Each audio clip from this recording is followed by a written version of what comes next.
Olá, boa noite a todos e a todas. Estamos aqui reunidos para mais um encontro do projeto Reflexões Filosóficas. Vamos falar de Heidegger, filósofo importantíssimo, contemporâneo, com o professor Adriano Mergulhão. A pessoa já acaba de entrar aqui.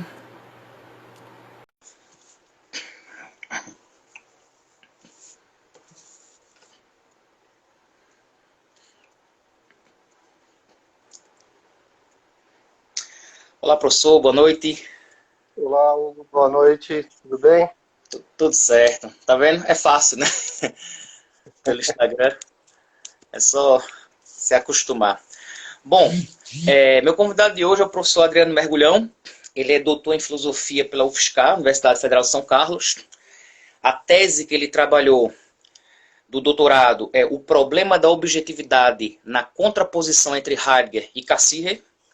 E o tema que ele propôs aqui para a gente é Heidegger e a pandemia, o que pertence a todos, mundo, finitude e solidão. Professor, muito bem-vindo, muito boa noite, obrigado por ter aceito o convite. Você tem a palavra.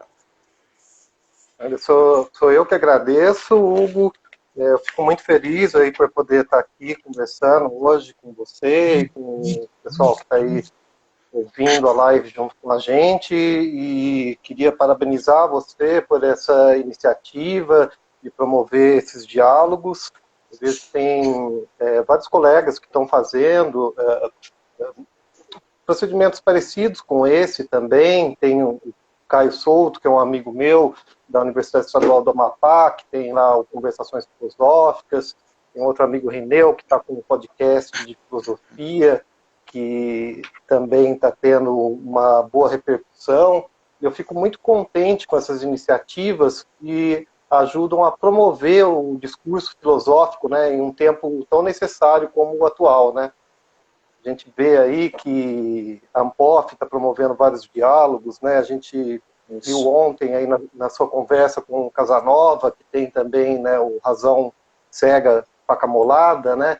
Canal que também está fazendo essas lives, e é um momento, assim, eu acho, da gente reafirmar a filosofia como um discurso que tem algo a dizer e que as pessoas, assim, não precisam ter uma certa reticência quanto a que fosse algo muito difícil. Não, o discurso filosófico ele está aí, ele é acessível a todos, né? Eu queria começar as minhas considerações falando um pouquinho, né? Eu pensei em mobilizar hoje o Heidegger, né? Como eu coloquei como título, fazendo uma referência ao período tão circunstancial que a gente está vivendo, né? Que é esse período de pandemia, né? Então, o título, Heidegger e a pandemia, né? O que pertence a todos, eu coloquei lá, que é uma tradução literal da própria palavra grega, né? Pan é de todos e o demia vem de demos, né? Que é povo, né? Então, a pandemia é aquilo que pertence a todos nós, né? Aquilo que é comum a todos, né? No caso agora, infelizmente, trata-se de uma calamidade, né? De um estado de sítio, como dizia o Camus, né? É uma situação totalmente singular na qual a gente está, todos nós envolvidos, né? Todos aí em isolamento social. E eu comecei a dar uma pesquisada para fazer, né, a live de hoje e descobri que o termo pandemia ele foi assim filologicamente utilizado pela primeira vez por Platão no seu texto As Leis. Mas depois ele também vai mobilizar esse mesmo termo, né, pandemia, para falar, né, na República não, no Banquete, sobre a questão do amor. Então ele vai diferenciar lá no Banquete entre dois tipos de amor, né, responsáveis pela deusa Afrodite, né, que seria a Afrodite Urânia, né, seria assim o amor mais universal dos deuses, e no sentido um pouco mais vulgar do termo, que seria a Afrodite pandemia, a Afrodite do amor comum a todos, né?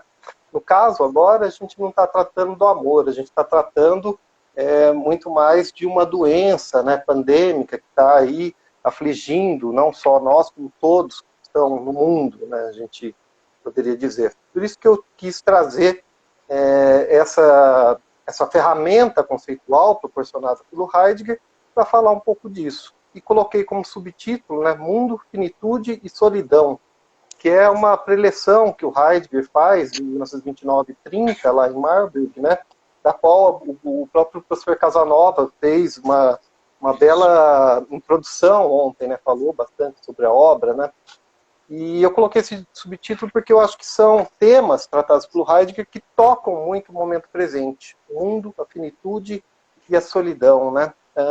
O conceito de pan, né, disso que pertence a todos, a gente podia pensar na ideia, por exemplo, de Pangeia, né? Existe a teoria bem aceita, né, de que todos os continentes seriam inicialmente um só, né? Seria Pangeia, tudo unido, né? E nos tempos atuais, né, embora os continentes estejam separados geograficamente, eles estão conectados, né? A gente vê, né, que algo, um vírus que se disseminou lá numa pequena península de Wuhan, no meio lá da China, em menos de um mês já estava, né, concernindo a todo o mundo, né, a todos nós. Então a gente tem esse processo de unificação, de imediaticidade das coisas, algo que acontece em algo que pareceria muito distante, na verdade está aí no nosso cotidiano e muito próximo de nós, né? Então, eu quis mobilizar uma questão que eu coloco não só para todos que estão aqui ouvindo a gente, mas é uma questão que me toca também, né? Que seria a seguinte, assim, teria, né, a pandemia, né, enquanto uma situação singular de solidão forçada, né, que ela nos coloca, a possibilidade de proporcionar um aspecto de confrontação de nós conosco mesmos, né, que pelo espanto, né, com a nossa singularização e individuação, nesse momento de solidão, em que estamos sozinhos consigo mesmo, né, nos levaria, possivelmente, talvez, a ressignificar o mundo, né, e a nossa relação com os seres todos que nele habitam, de modo que nos permitisse um novo começo do pensar. Seria essa a ideia. Eu gostaria muito que a resposta para isso fosse positiva. A gente sabe que o ser humano não aprende muito com os erros, né?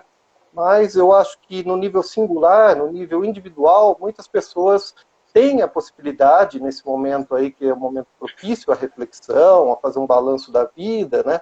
De ressignificar a sua própria existência.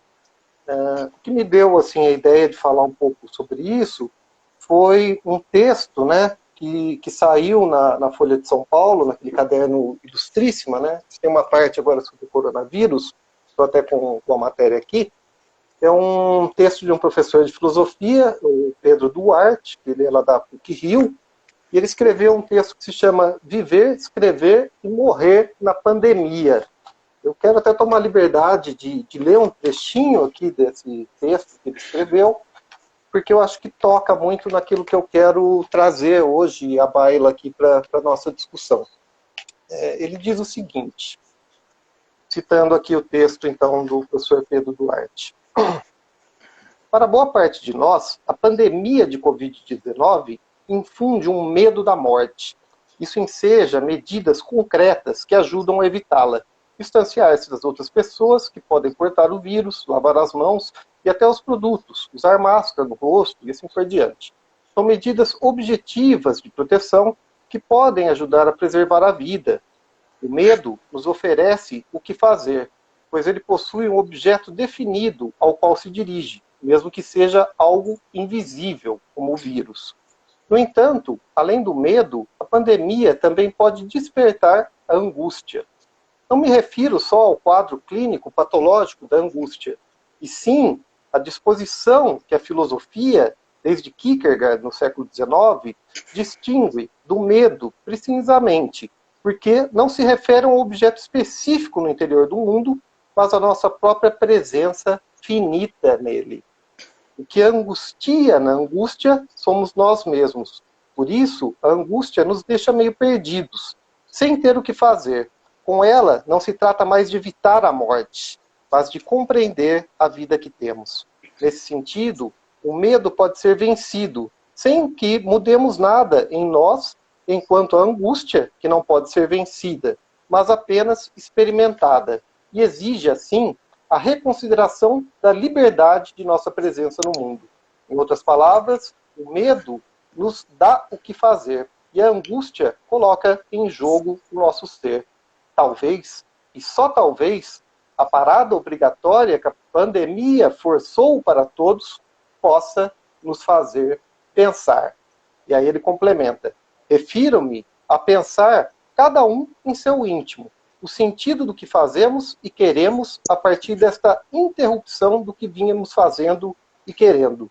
Por angustiante que seja, é uma chance de reconsiderar a vida, pensar o que antes não se pensava. Isso, eu acho que resume bem um pouco do que eu quero tratar. Quando eu coloquei estes termos, né, mundo, finitude e solidão, acho que eles estão totalmente concatenados com isso que o Pedro Duarte está falando. Provavelmente tenha um fundo de embasamento heideggeriano até na reflexão que ele propõe. Por quê? Porque essa situação na qual nós estamos inseridos, se tem algo de positivo que pode sair de algo tão terrível quanto isso, né? A gente está aí na casa de 120 mil mortes, quase nos aproximando, né? Como a gente pode pensar que poderia ter algo de positivo nisso? É muito temeroso até eu falar assim, de alguma positividade. Mas talvez, assim, não é nada nesse sentido positivo, mas que pode nos despertar a reflexão para novos, inusitados modos de ser no mundo, né? Heidegger vai tratar muito disso, né? Ele vai falar que Dasein, né, esse ser que somos nós mesmos, né, ele é primariamente ser no mundo, né? O que é ser no mundo? É o fato de que existir é ter um mundo, né? Nós não estamos assim, como queria Descartes, separados, né, entre uma consciência, né, transcendente, ali um eu, um código ergo sum, e do outro lado o mundo, os objetos. Não, nós estamos inseridos nesse mundo, eles nos copertencem, né? Nós somos partes inextrincáveis desse mundo, né? E somos nós que, de certa forma, moldamos esse mundo. E como ele vai dizer nessa preleção que a gente fez referência, o mundo, finitude e solidão, o homem é o formador de mundo, né? Ele forma mundo. Ele, nesse sentido, ele constrói mundo, né? A gente pode dizer assim, é um Gebild, né? E nessa situação que nós temos de seres no mundo, nós nos confrontamos também com situações como a da finitude, né? O Heidegger vai dizer em seu tempo que mais fundamental do que o Dasein é a finitude aí nele, né? Finitude é aquilo que tem de mais fundamental em todos nós. E essa finitude também tem uma correlação direta com a solidão, né? Solidão pode ser também entendida, como ele vai dizer nessa preleção, como singularização, como uma possibilidade que nós temos de tomarmos a nós mesmos, né, como seres singulares, né? Podemos dizer que seria um processo no qual nós podemos ganhar a nós mesmos. O que eu quero dizer com isso? Fazendo uma referência já a outros termos de Heidegger, podemos pensar na questão da autenticidade, né? Ao nos defrontarmos, né, com a solidão, né, ao estarmos sozinhos, né, nós estamos, em certo momento, refletindo sobre nós mesmos, né, sobre a nossa própria existência, né? Isso é algo que gera, com toda certeza, angústia, né? Ou também, como um outro termo que a gente viu ontem, o Casanova tratar, também pode ser ocasionado pelo tédio profundo, né? A angústia, né, nesse sentido, a angst, né, de que o Heidegger vai falar lá em Tempo, é um momento em que nós perdemos todas as referências, né? Nós ficamos praticamente, perdemos o chão sobre os nossos pés. Nós, então, nesse sentido, perdemos uma identificação com o mundo. Não é exatamente como queria o Husserl, né, colocar o mundo entre parênteses, porque nós nunca deixamos de ser no mundo, mas é um momento em que o mundo perde o seu sentido e que nós passamos a, então, nesse momento, né, a nos dar conta de que nós estamos singularizados. Singularizados em certo sentido, porque sempre nós somos com os outros, né? Ser no mundo já é ser com, né, o Mitsein, e já é ser com os outros Dasein, já é um Mit-Dasein, né? É ser com todos os outros aqueles que habitam conjuntamente esse mundo no qual nós estamos inseridos. E no momento em que nós somos afetados, né, por essa angústia, por esse estímulo, né, ou também outro termo que o Heidegger vai usar é Befindlichkeit, uma tonalidade, né, a angústia pode ser compreendida como uma tonalidade afetiva fundamental, ela nos faz, né, perceber que nós temos dois caminhos possíveis, né? Ao estarmos totalmente singularizados, ou nós podemos trilhar um caminho próprio, né? Mergulhar em nós mesmos, em busca do nosso ser autêntico, ou nós podemos deixar ser levado por um certo pensamento de multidão, né? Seria uma certa alienação, né? Em certo sentido, seria assim, ser impróprios, né? Deixarmos nos levar por aquilo que é o falatório, por aquilo que é o comum, né? Não que o outro caminho, né, o da autenticidade, seja fazer algo totalmente fora do comum, mas é meio que aquilo que o Nietzsche costumava dizer, é tornar-se aquilo que se é tomar para si o seu próprio caminho e se projetar no mundo, né? Se projetar nesse mundo enquanto uma multiplicidade de possibilidades que podem ou não coincidir com aquilo que eu desejo ou quero fazer, né? E nesse sentido, existe um ganho existencial quando nós optamos por esse caminho próprio, né? Por essa, digamos assim, autenticidade. Por quê? Porque existem, né, muitas maneiras de ser. Só que se eu opto por me deixar levar, e nesse sentido isso caberia assim, dentro de um termo de alienação, eu não estou sendo eu mesmo, né? Eu estou sendo uniformizado pelo todo. Né? A gente vê aí que hoje em dia tem toda essa questão aí que está voltando à tona dos militares. O que distingue muito esse pensamento bélico e militarizado? A uniformização do homem. Né? Já se vê pelo próprio maneira de vestir, todos iguais, né? Com o mesmo tipo de farda, ou assim por diante. Tira toda a individualidade, né? Tira toda a singularidade e uniformiza as pessoas em um mesmo sentido. Mas isso não é um privilégio do campo militar, isso é um sintoma dos tempos atuais. Né?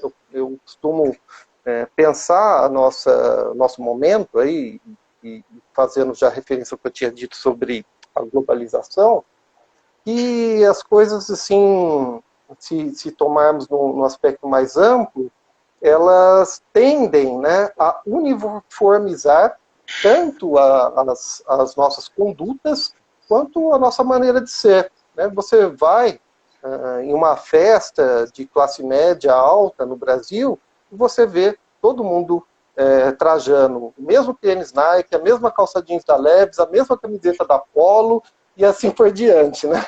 E todo mundo igual, né? Todo mundo perdeu a sua própria identidade, né? Então, isso é um sintoma muito perigoso, né? Nós perdemos a nossa capacidade de singularização. E é isso que eu queria discutir um pouco nesse sentido, quando a gente fala aí da angústia dos tempos modernos, né? Dessa solidão na qual nós estamos inseridos, né? Talvez seja uma possibilidade das pessoas que estão vivenciando isso repensarem as suas próprias existências, né? Poderem ressignificar a maneira como elas atuam nesse mundo. E eu acho assim que isso o Heidegger permite, né? Que seja tratado como uma ferramenta filosófica muito potente, né?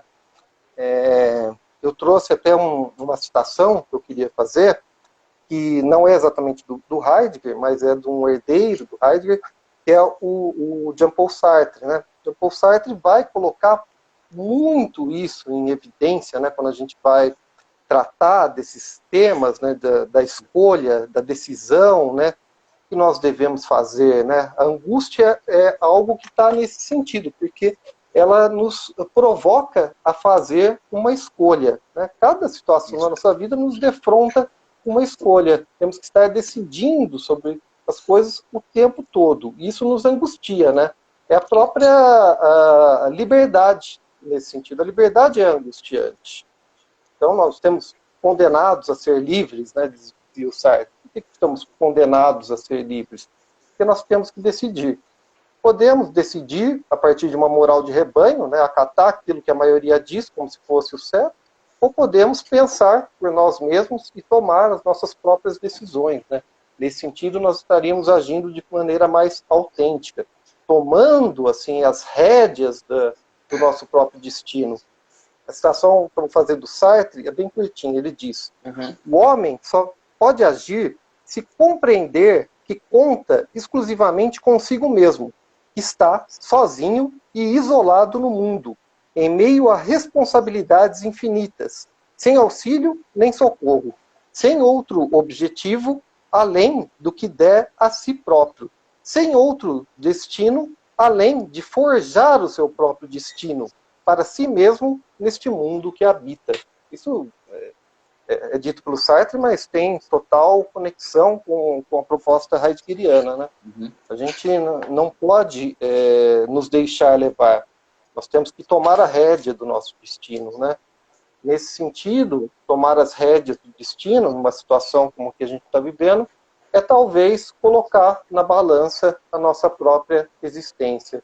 Repensar a maneira como nós estamos nos relacionando com o mundo, ver quais são as nossas efetivas prioridades, repensar com quem nós realmente desejamos estar no nosso entorno, quais são aquelas disposições positivas que potencializam o nosso modo de ser, né? Nesse sentido, é a escolha de um caminho próprio, né? Então, essa escolha é individual de cada um, mas ela compete também a uma coletividade, né? Porque nossas escolhas, como a gente sabe, têm efeitos, né?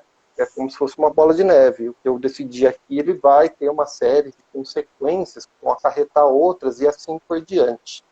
Então, nesse movimento, né, que a gente vive, que é o da vida de cada um de nós, a gente tem que sempre estar em jogo, né? Tá sempre em jogo a nossa possibilidade de nos perder ou então de ganhar a nós mesmos, né? De se tornar aquilo que se é, como diz Nietzsche, né?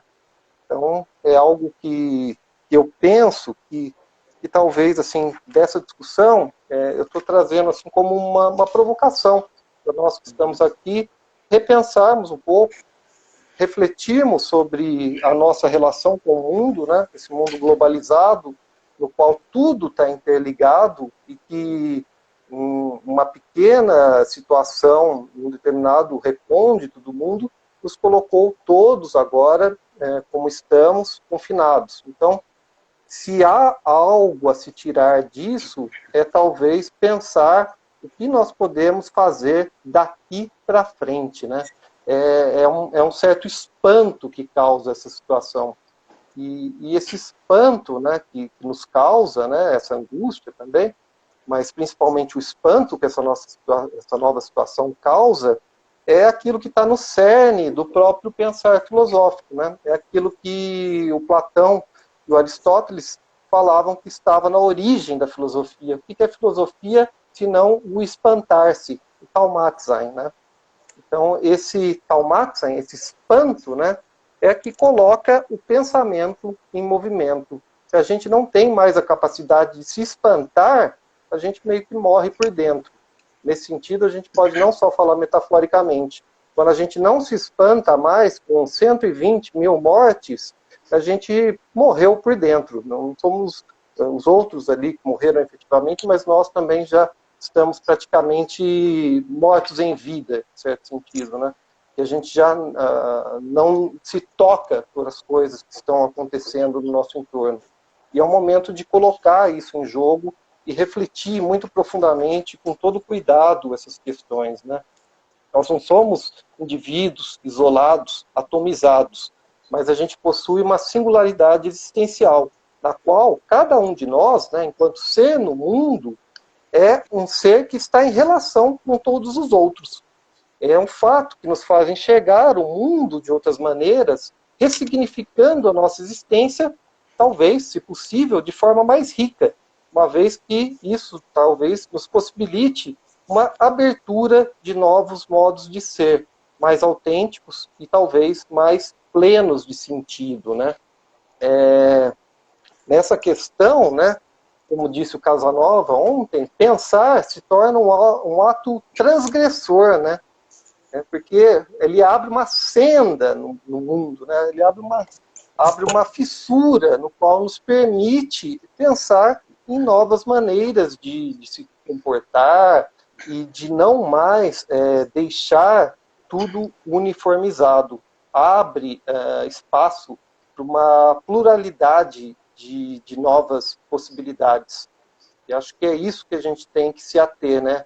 Se tem algo no qual a gente pode se agarrar, né, como um princípio esperança, né, já tem a obra, seria talvez isso, né, essa capacidade que o homem tem de se reinventar, né, de pensar de maneira nova, diante da adversidade, novos caminhos possíveis. Essa assim, seria assim, esse o âmbito mais filosófico que eu queria colocar aqui com uma certa provocação. Se a gente for pensar também, só para fazer mais um parênteses, o Sócrates, né, que é um pai da filosofia ocidental, ele dizia, né, como um dos lemas, né, que uma vida não examinada não é uma vida digna de ser vivida. Isso. Então é como viver em branca nuvem, como dizia o Castro Alves, né? A gente passa pela vida, mas não vive, a gente não a examina. E é um movimento que é, assim, de 2.500 anos atrás, mas que é muito atual. Eu acho que a gente tem que sempre estar examinando, né, cada um dos momentos da nossa existência, colocando em jogo esse ser que nós somos neste mundo, né? Colocando em jogo as nossas possibilidades e colocando, assim, trazendo à tona uma dimensão, né, existencial, que é inseparável, não só do homem, mas de todo ser vivo, né? O homem, ele é finito por natureza, né? Ele está sempre em jogo a possibilidade de sua morte, né? E o Heidegger vai colocar que existe uma certa projeção, né? Se nós somos seres finitos, né, e nós temos um projeto, esse projeto nunca vai ser totalmente terminado, porque nós não somos imortais, né? Ele vai ser ceifado pela morte, né? Esse projeto sempre vai ser incompleto, mas nós temos que tentar dar o melhor de nós, né? Tentar fazer com que esse projeto seja coerente com os nossos pensamentos, né? Fazer com que a ação coincida com a teoria, né? Nesse sentido que eu acho que essa reflexão heideggeriana nos dá ferramentas, às vezes, para, de certo modo, não superar a angústia, mas fazer dela algo positivo. Muito obrigado, professor. Eu separei já aqui algumas perguntas, inclusive nessa sua última fala, eu acho que o Sloterdijk, ele escreveu um livro agora, que é Você Precisa Mudar Sua Vida, alguma coisa nesse sentido. Não tem ainda tradução no Brasil. Mas eu estava vendo o Juliano Peçanha e o Peter Paupelbart estavam fazendo diálogo sobre essa obra dele, que ainda só tem a versão alemã. E aí quando você falou agora no final, né, dessa ideia de pensar, né, sobre a vida, refletir, eu lembrei dessa obra, né, só para citar, né.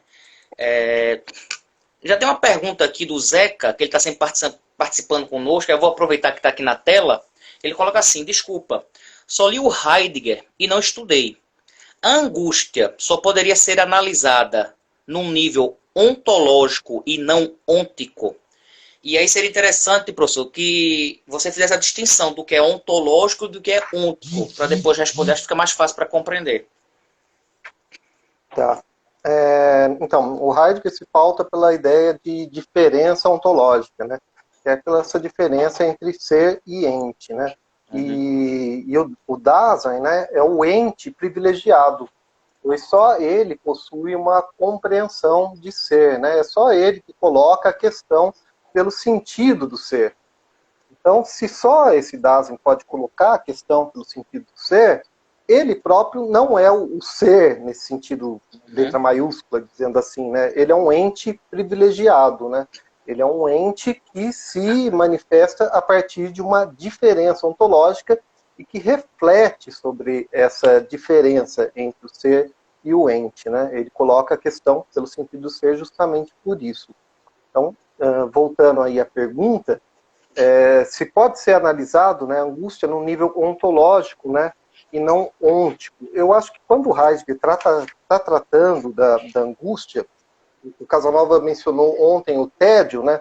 O tédio é uma tentativa de fazer um levantamento de um determinado existencial que não fosse propriamente totalmente ontológico, né? Que levasse em conta essa historicidade. E quando o Heidegger está tratando da angústia, ele está tratando, em seu tempo, da angústia no nível ontológico. Claro que tem toda uma preparação para chegar até lá. Por exemplo, quando ele fala do medo, né? O medo, ou temor, né? Como traduz também, é também uma disposição afetiva, mas ela está mais no nível ôntico, né? Porque você pode ter os 3 momentos estruturais do medo, né? Eu tenho medo da morte, por morrer assim de Covid. Claro, todos nós temos, estamos passando por esse medo. Mas tem então esses momentos. Eu tenho medo ante o quê, né? Então, algo que é temível, um correlato objetual. O que é aquilo do qual eu tenho medo? Eu tenho medo do vírus, né? Eu tenho a capacidade de deixar-me afetar pelo medo, que é o segundo momento estrutural, né? E tenho o pelo quê, né? Pelo que eu tenho medo? Quando o Dasein, né, se coloca em jogo nessa situação amedrontadora. Daí ele já está fazendo uma passagem do nível ôntico para ontológico até chegar na angústia. A angústia não é propriamente medo, ele vai diferenciar, fazer uma diferenciação em ser e tempo, acho que lá no parágrafo 29 em diante, e quando ele vai chegar nessa questão da angústia, a angústia é aquilo que nós experienciamos, né, quando nós perdemos o sentido de tudo que está no nosso entorno, né? Quando o Heidegger vai fazer aquela preleção, que é a metafísica, ele vai falar que o Dasein é o lugar tenente do nada. Então, pelo que a gente se angustia? Pelo nada, né? Nada também, em certo sentido, ele vai dizer também nessa mesma preleção que o nada é o ser.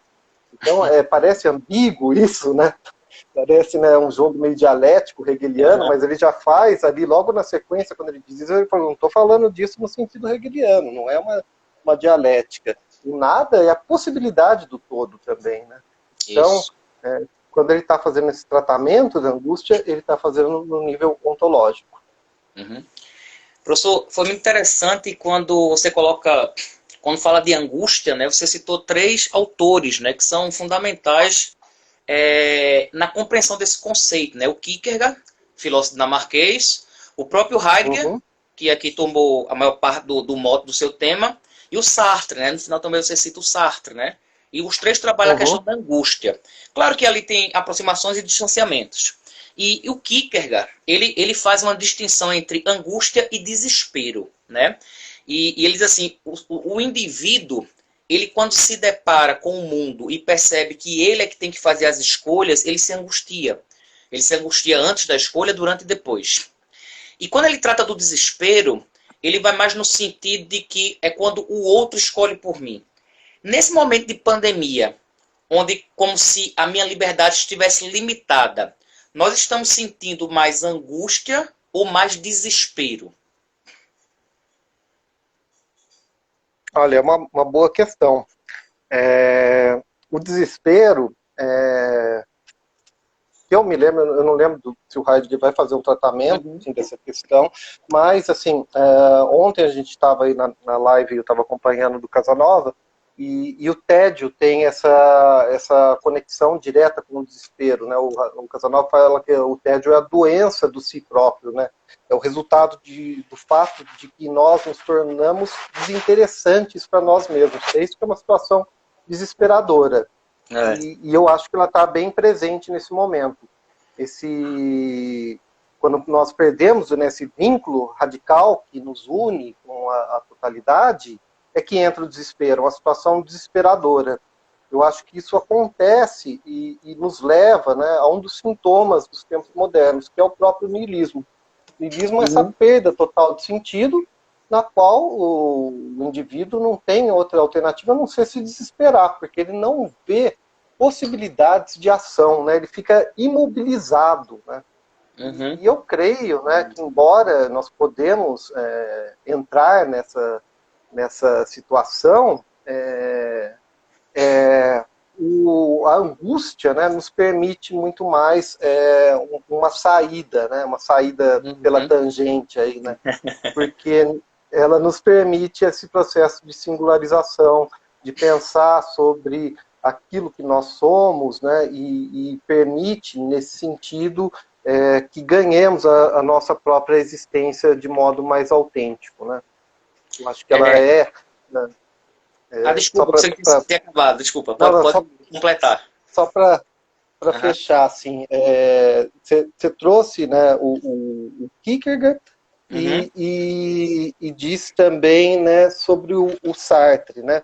Isso. O Sartre, eu acho que ele é um filósofo muito mais do que o Heidegger, porque o Heidegger ele vai fazer essa reflexão em um nível muito mais ontológico, né? Mas o Sartre vai jogar isso muito mais para o campo prático, né? Para um âmbito moral. E aí sim a gente tem que pensar, né, e tomar a responsabilidade pelas nossas próprias atitudes. E isso, então, nos livra do desespero, né? Nos livra no sentido de que nós somos aquilo que nós fazemos daquilo que fizeram conosco, né? Isso. Então, é muito bonita essa frase, né? Não é exatamente desse modo que o Sartre diz, mas é essa a ideia, né? Então, no fundo, é isso que pode nos livrar desse desespero e dessa imobilidade, né? Dessa doença de si próprio. O Zeca tinha feito aquela pergunta, aí você respondeu e ele fez um outro complemento agora. Aí ele faz assim, a partir da resposta, né? Nesse sentido, a angústia, ela seria positiva e necessária numa perspectiva ontológica e do ponto de vista do Dasein? Necessária, com certeza, porque não tem como fugir da angústia, né? Ela se caracteriza, né, como uma tonalidade efetiva, né, fundamental, né? E nesse sentido, né, quando é uma tonalidade efetiva e fundamental, não tem como fugir da angústia, né? Não tem como a gente sair dela, né? A angústia está sempre aí. Pode ser que ela esteja sempre à espreita, como diz o Heidegger em Ser e Tempo, né? E em certos momentos, né, é que ela surge à nossa frente e aí sim ela é positiva, porque ela nos permite uma abertura. Ela é também a possibilidade do que o Heidegger vai tratar mais tarde como Lichtung, né, como clareira, como uma abertura para a compreensão de ser, né? O próprio Kierkegaard fala, né, a ideia de que a angústia é uma parte constituinte da nossa existência, né? Não adianta você tentar fugir, tentar achar ali mecanismos de fuga achando que não vai se angustiar, né? Uma outra pergunta aqui, professor, que eu separei, é o seguinte. Quando o senhor toca na ideia dos seres de possibilidades, né? E aí a gente está numa situação que, pelo menos, a gente deveria refletir, né? Sobre nós, sobre os outros, sobre o mundo. Será que as pessoas, nesse processo de reflexão, eu acho que elas não gostaram com o que se depararam, não por conta da pandemia, mas talvez o encontrar-se consigo mesmo, talvez tenha sido muito decepcionante para muitas pessoas. Porque a gente vive numa sociedade que o tempo todo a gente está ocupado e tendo que bater metas e prazos e cobrança e ter um entretenimento. E agora a gente está num momento em que a gente pode refletir. E aí a pergunta que eu faço é, será que quando acabar a pandemia, essa reflexão efetivamente vai adiantar de alguma coisa? Será que vai mudar alguma coisa? Essa é a grande questão. E é justamente, né, por isso que eu estou colocando essa reflexão. Como a gente sabe, né, eu falei isso no início, né, o ser humano ele não aprende muito com os erros, né? Ele é Isso. bem cabeça dura nesse sentido. Acho que tem Né? até uma frase do Hegel sobre isso, né? Não conheço, assim. É uma sobre história, Mas que fala assim, alguma coisa em relação à história, e o homem não aprende com a história e volta a repetir os mesmos erros, alguma coisa nesse sentido. sim. É a ideia, né, de que também a ideia marxista, né, de que a história se repete, né, como farsa, né, e essa ideia de que a história está sempre se repetindo, né, é uma prova cabal de que a gente não aprende, né, com o passado. Mas eu acho assim que no nível mais singular dos indivíduos, eu acho que pode ter muitas pessoas que, ao se depararem, né, com essa solidão e com essa abertura para reflexão, podem e sim, provavelmente, se modifiquem. E isso já é um grande ganho. Né? Assim, pode não ser não creio que a gente possa generalizar, falar todos vão mudar e nós vamos aprender e o mundo vai ser um Éden a partir de agora, com certeza não. Mas eu não sou pessimista a ponto de achar que nós não podemos encontrar caminhos viáveis para superar as crises que nós mesmos criamos, né? Nós criamos a crise, nós criamos o problema e muitas vezes nós mesmos é que vamos buscar e muitas vezes conseguimos superar essas crises, né? Então eu acredito nessa capacidade criativa do ser humano de estar se reinventando e gostaria de apostar as minhas fichas nisso, né? Assim, sei que é difícil, né? A gente vê, né, como está a situação atual, mas eu acho que, senão, nem faria sentido estar fazendo essa fala. Eu só estou fazendo essa fala, trazendo esses temas à baila, porque eu creio que a gente pode tocar algumas pessoas, né? Pode ser poucas, mas é um sentido meio que como se fosse uma filosofia, como diz o Deleuze, rizomática, né? Como se fosse uma batata, né? Que vai se espraiando com pequenas raízes, rizomas que vão fazendo novas conexões e que vão permitindo que existam alguns espaços onde o pensamento se dê. A Kina Lia, não sei se porque às vezes os nomes no Instagram ficam meio que aglutinados, né? Fala assim: a respeito do conceito de angústia, vocês citaram 3 pensadores, mas deixaram de lado Albert Camus, pensador que parece ter consagrado o conceito de angústia. Como podemos pensar nele, neste desenho? Aí eu não sei se o senhor tem algum tipo de conhecimento em Camus. Assim, o Camus, assim, eu coloquei, assim, em questão no início que a gente está... Rapidinho, é só que botou o nome aqui, é Rineu Quinalha. Tá botando o nome, porque... Aí a pergunta O Rineu é um amigo meu, estudante de filosofia antiga, doutor aí em Platão, Aristóteles, um grande conhecedor da filosofia antiga, e amigo pessoal. Estou precisando convidá-lo então, porque ninguém falou de filosofia antiga ainda nas minhas lives. Nenhum professor falou de filosofia antiga. Pronto. Uma ótima oportunidade. Assim que acabar a live, já vou falar com ele, já vou convidá-lo para marcar uma live com ele. Já fazendo jabá aqui, como eu comentei no começo, é ele que tem o podcast que eu mencionei, que é o Filo de Fusão. Pronto. E ele trata de temas da filosofia antiga, e não só, né, agora no momento ele está tratando dos filósofos sofistas e pré-socráticos, mas ele tem também esses podcasts sobre Nietzsche, Foucault e diversos outros. Ótimo. Acaba aqui, já vou marcar com ele já. Voltando ao Camus, assim, eu mencionei no começo que aquilo que a gente está vivendo é exatamente o estado de sítio. Eu acho assim que, independente assim da filosofia assim do Camus, as obras literárias dele nos permitem pensar muito assim a situação que nós estamos vivendo. Nós estamos vivendo totalmente a realidade que ele coloca lá naquele livro Estado de Sítio, que na época acho que era a peste, né? E nós estamos vivendo algo muito parecido. E essa reflexão, né, do Camus sobre a angústia é muito importante, porque ele vai colocar a questão do absurdo, né? Uhum. E ele é um filósofo do absurdo, né? A gente está vivendo momentos absurdos, né? É só abrir um jornal, é Isso. só ligar a televisão para a gente ver o quanto o absurdo da realidade supera a própria ficção. É isso que me intriga muito. Assim, eu acho que nenhum novelista, nenhum escritor conseguiria ter uma criatividade tão grande e apocalíptica para descrever aquilo que nós estamos vivendo hoje, né? Assim, teria que ter assim uma criatividade infinita para conseguir de certa maneira, criar um mundo tão distópico quanto esse que a gente está vivendo.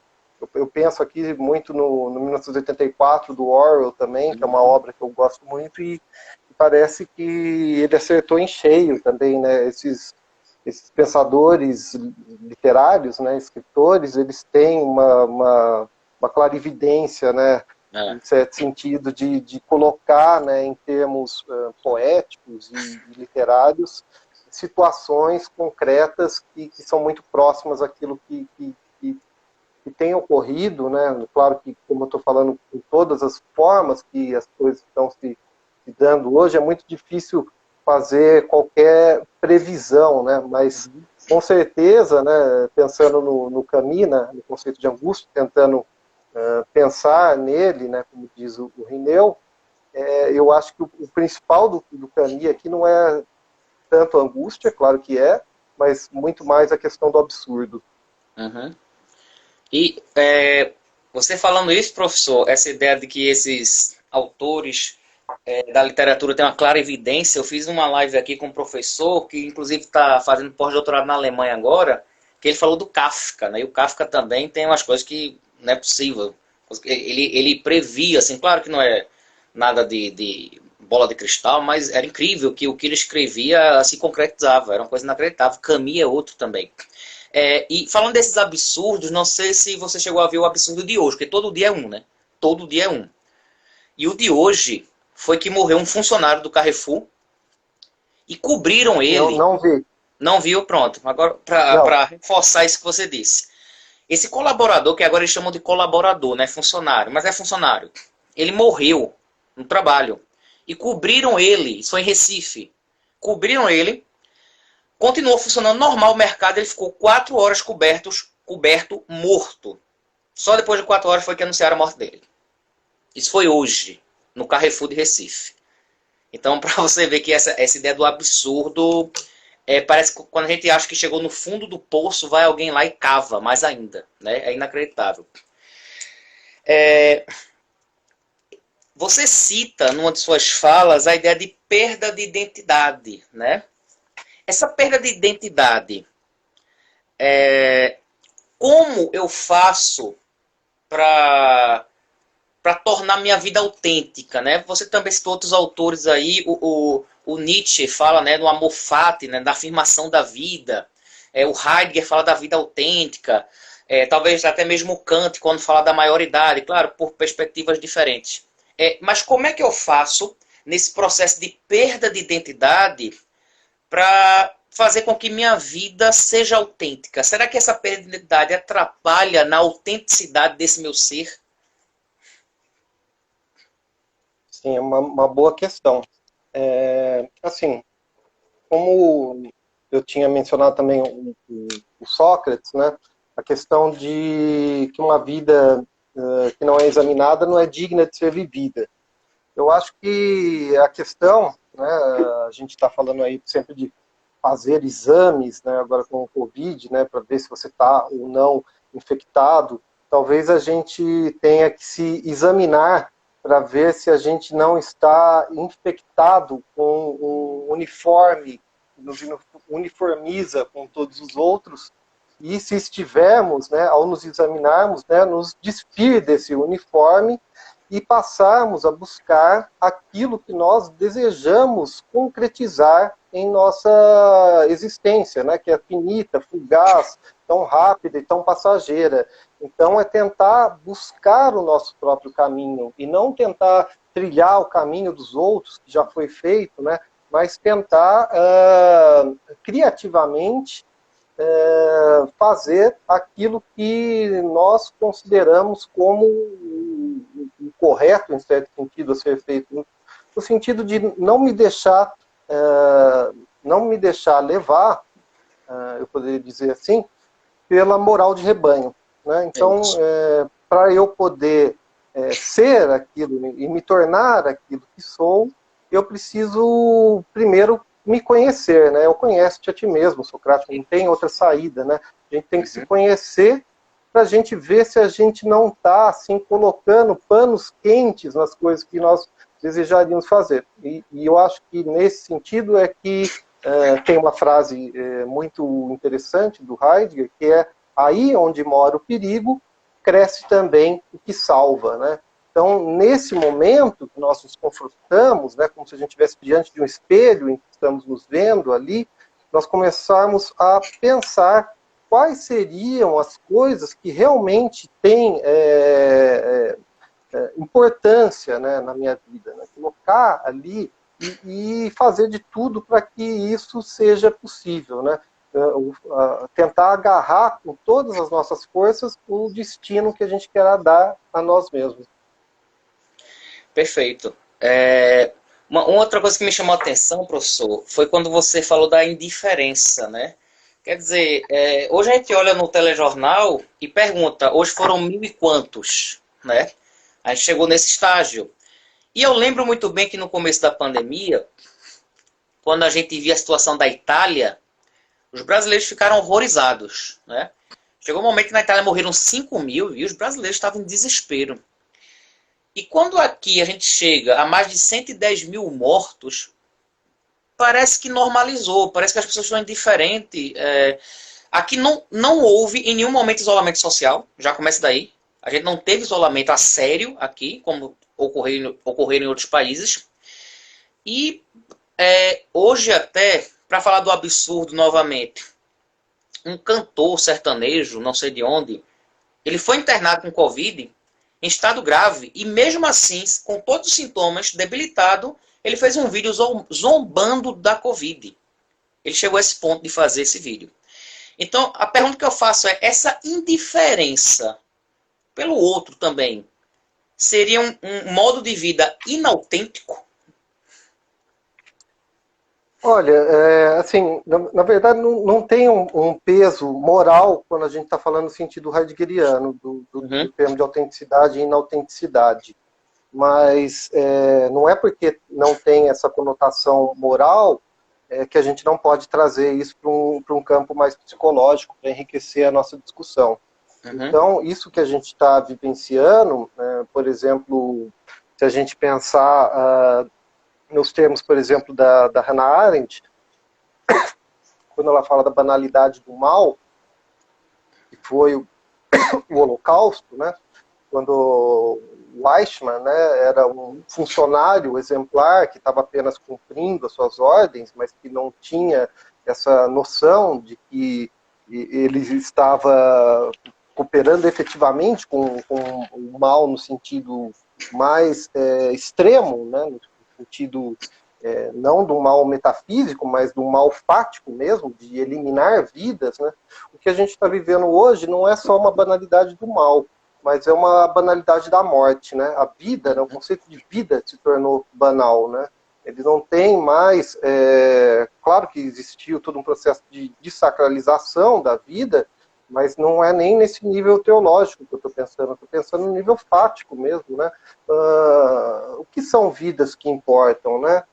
Qual que é a colocação? Quando a gente fala assim, mas um político coloca aí a questão de perdas de CNPJs, né? Ele não está mais pensando na vida, ele está mercantilizando a vida no sentido mais podre que pode existir, né? No sentido mais nefasto que a gente pode pensar essas mortes estão ocorrendo, porque ali são vidas, são indivíduos singulares, são pessoas, são histórias, né, que estão sendo interrompidas abruptamente e que, de fato, poderiam ser muito menos perdas se nós tivermos uma política pública decente. Nós estamos aí passando muito de 90 dias sem um ministro de saúde. Como que a gente pode, então, lidar com uma situação como essa quando o absurdo impera?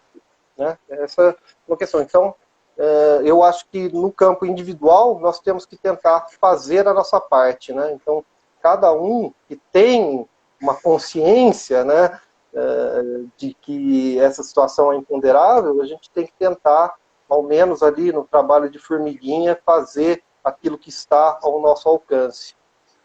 Eu acho que é interessante nessa colocação também o Mbembe, né, quando ele fala de necropolítica, porque há uma escolha, né? Há uma escolha, e ele resgata muito o conceito de biopoder em Foucault, né? Aquele lema, né, do deixar viver, deixar morrer, alguma coisa desse gênero. E aí parece que ele radicaliza, né, no conceito de necropolítica. Acho que dá tempo para mais uma pergunta, professor. A gente tem 4 minutinhos para encerrar. A questão da finitude, né, que é tão importante em Heidegger. E aí eu vou associar o nosso momento, claro, né, que é esse momento de isolamento. Normalmente as pessoas assim que são mais jovens, elas não ficam pensando na morte o tempo todo, né? Normalmente pensa na morte a pessoa que está com a doença em estado terminal ou está com idade bastante avançada. Nesse momento que tem uma pandemia na sociedade, no mundo, né? A questão da finitude, ela fica mais latente, a pessoa repensa a finitude no sentido de que pode estar mais próximo. E elas começam a ter uma compreensão diferente daquilo que é a finitude. Creio que sim, né? Creio que é uma questão que está sendo imposta às pessoas porque ela está aí, né? Se eu sair sem máscara e for agora socializar em um bar cheio de pessoas, eu vou aumentar as possibilidades de contrair essa doença e muito provavelmente eu posso vir a óbito, né? Então é algo que está no horizonte do nosso tempo. E que, assim, embora a gente esteja vendo essa banalidade da morte e da vida nesse sentido, a gente tem que pensar no sentido de que todos nós somos seres finitos. Né? A única possibilidade da qual a gente não pode escapar é a morte, né? E ninguém pode morrer por nós, né? Nós temos a possibilidade última, né? A nossa própria existência, no qual ela vai se findar, ela vai terminar com aquilo que é a morte. É claro que todo mundo quer evitar a morte, né? Só que a gente vê que muitas pessoas não estão fazendo isso. E isso que é que mais intriga, né? Por que as pessoas estão nesse sentido de um negacionismo, né? Essa questão aí de negar as evidências, de negar a ciência, de negar os dados e fatos, né, que a gente está vendo aí. É isso que é muito perigoso e é isso que deve ser combatido com unhas e dentes, né? Essa banalização da morte é algo que não pode imperar, né? Porque senão o que vai vencer é justamente a necropolítica. E como você citou aí, o Achille Mbembe, né? Ele é um teórico que faz bastante uso do Foucault. O Foucault é um autor que vai retomar um dos conceitos, né, principais do Heidegger, que é o conceito de cuidado, né, Sorg, né, cura, né, que é traduzido pela Marcia Cavalcante-Schubach, que é esse cuidado, né, esse cuidado, quando ele é retrabalhado por Foucault, é o cuidado de si. E esse cuidado de si é algo que tenta preservar a vida em toda a sua potencialidade. Então, acho que mobilizar esses autores como ferramentas para pensar o que a gente está enfrentando é a maneira que a gente tem, pelo menos nós, assim, que somos professores e comunicadores, é a maneira que nós temos, são as armas que nós temos para enfrentar essa dura batalha, né? Professor, queria agradecer imensamente. Foi extremamente didático, enriquecedor. Muito obrigado mesmo. por participar. E a ideia é essa, né? Trazer um pouco da filosofia para fora, né? Para um espaço onde fora da academia, né? Para que outras pessoas tenham acesso. Muito obrigado pela participação. Sou eu quem agradece e deixo aí uma boa noite a todos e retomo aí para a gente finalizar o tema nietzschiano. Torna-te aquilo que tu és. É isso aí, pessoal. Nada melhor do que encerrar com tantos autores assim que têm uma importância latente na nossa sociedade. Então é isso. Boa noite a todos